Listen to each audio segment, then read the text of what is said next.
Selanjutnya definisi ESG.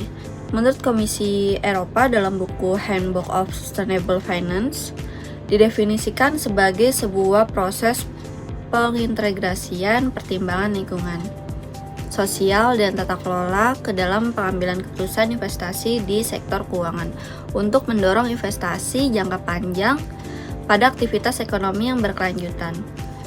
Secara operasional, ESG di sini berfungsi sebagai metodologi untuk menyaring aset dengan memasukkan analisis non-keuangan seperti mitigasi perubahan iklim, isu hak asasi manusia, hingga struktur manajemen.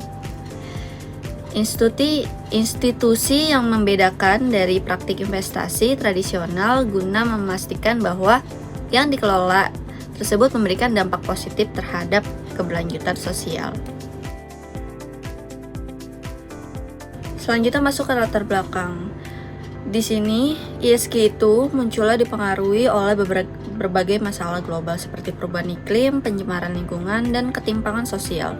Selain itu pula, investor juga menyadari bahwa resiko dan sosial dapat berdampak pada kinerja keuangan perusahaan. Oleh karena itu, dibutuhkan pendekatan baru yang mengintegrasi aspek keberlanjutan ke dalam aktivitas bisnisnya.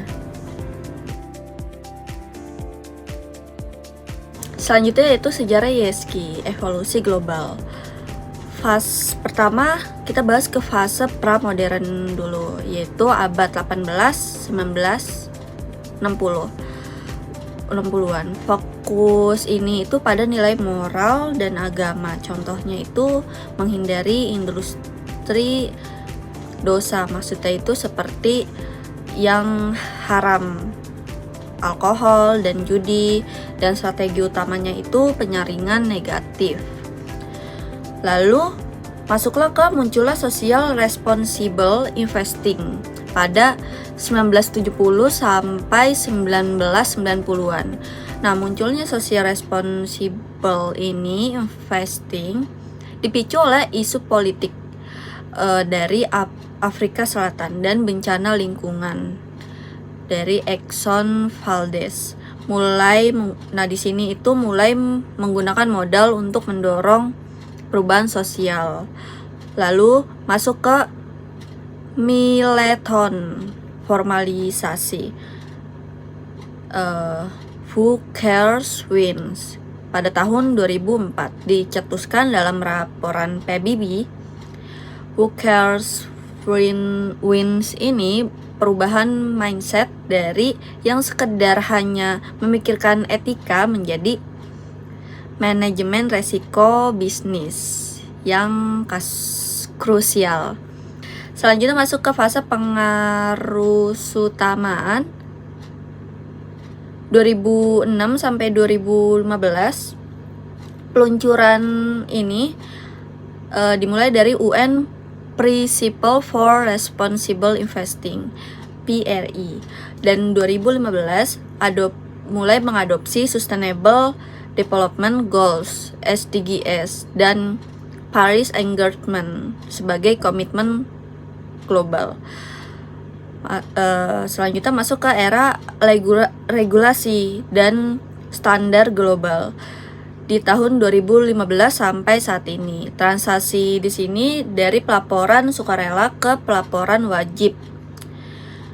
Nah, penerapannya itu standar teknis seperti taksonomi hijau, OJK di Indonesia, dan fokusnya pada double materiality, dampak lingkungan terhadap keuangan perusahaan dan dampak perusahaan terhadap buminya. Slide selanjutnya ada perkembangan ESG di Indonesia. Yang pertama ada landasan strategis yang memiliki regulasi utama, yaitu Undang-Undang Nomor 16 Tahun 2016 yang berisikan ratifikasi Paris Agreement dan Enhanced NDC pada tahun 2022 sebagai basis hukum mitigasi iklim.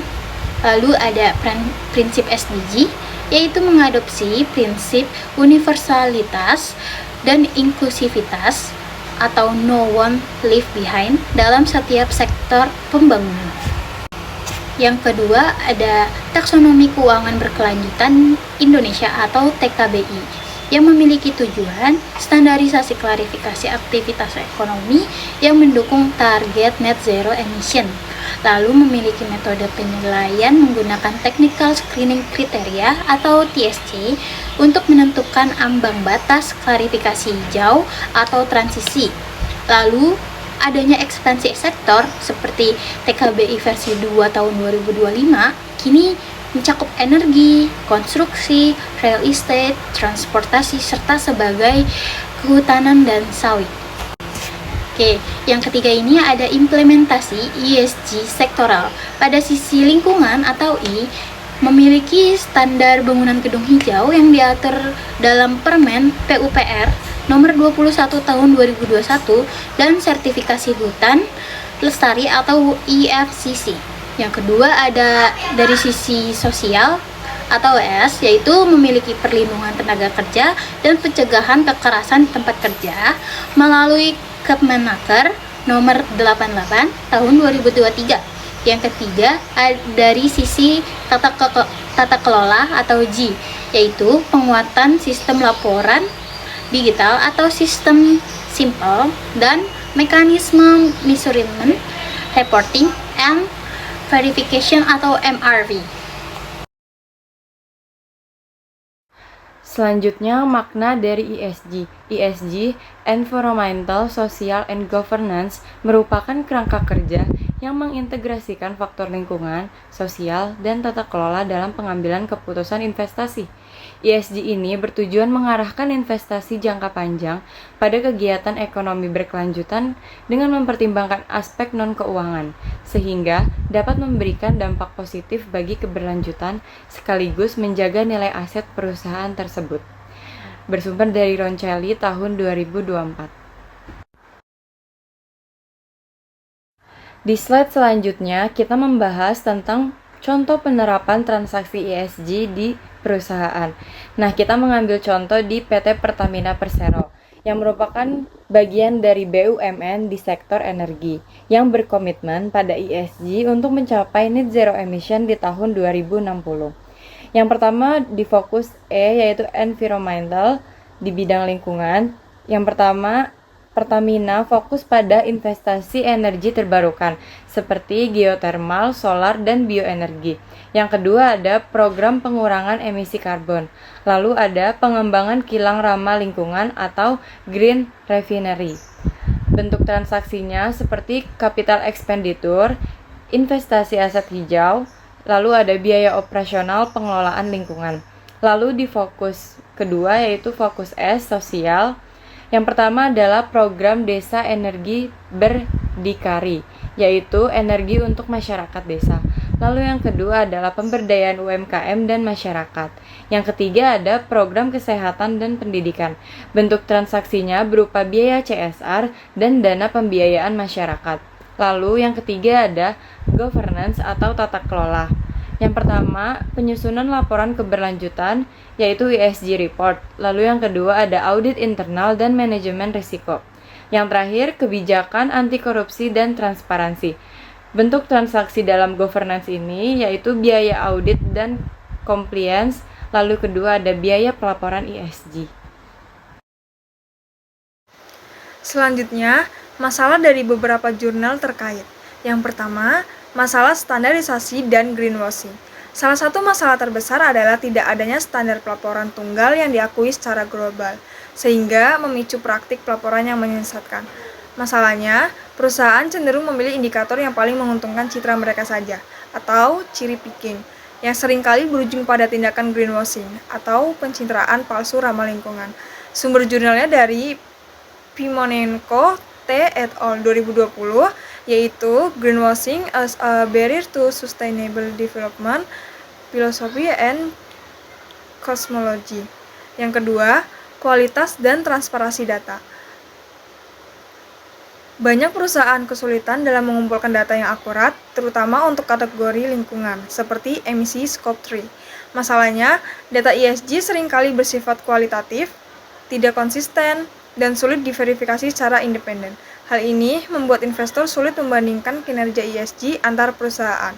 Sumber jurnalnya dari Amelzadeh A dan Serafeim G 2018, yaitu Why and How Investors Use ESG Information Evidence from a Global Survey, Financial Analysis Journal.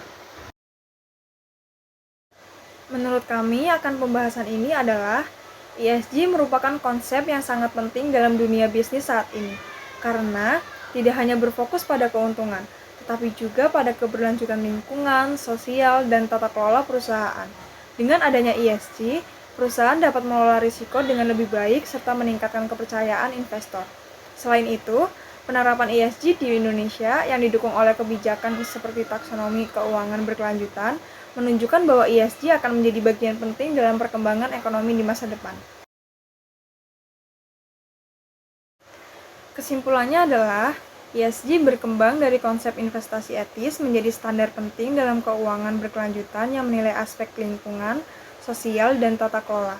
Penerapannya membantu perusahaan mengelola risiko dan meningkatkan keberlanjutan, serta di Indonesia didukung oleh kebijakan seperti taksonomi keuangan berkelanjutan dari OJK.